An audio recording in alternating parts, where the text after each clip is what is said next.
So నిత్యం మనం సంతోషంగా ఉండాలి అంటే చాలా చిన్న పూజ ఏంటంటే, ఎక్కడున్నా, ఇంట్లో ఉన్నా, బయట ఉన్నా, ఎప్పుడున్నా సరే త్రికాలలో చదువుకోవచ్చు.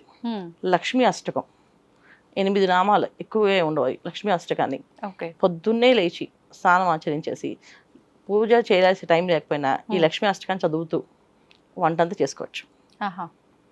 ఆవిడ కూర్చొని చేయమని చెప్పలేదు, చక్కగా కూర్చొని వాళ్ళు కూర్చొని చేయగలిగితే మంచిది, లేకపోతే చదువుకుంటూ చేయొచ్చు వంటంతా.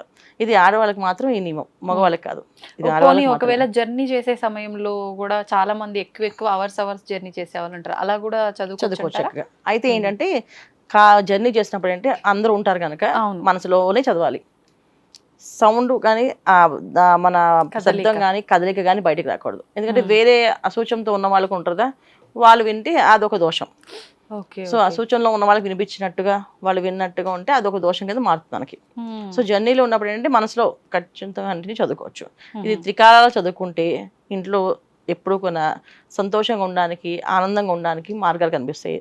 ధనం అనేది ఎప్పుడు వస్తూ ఉంటుంది.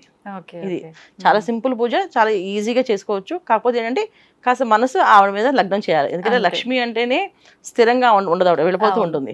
సో మన మనసు లగ్నం లేకుండా ఏదో చదివేసాం ఇది కూడా స్పీడ్ చదివామంటే ఇంకా అయిపోయింది. మనస్ఫూర్తిగా ఒక 5 నిమిషాలు కేటాయించి అమ్మవారి రూపాన్ని, అమ్మవారిని తలుచుకుంటూ మనసులో సంతోషంతో చదవాలి.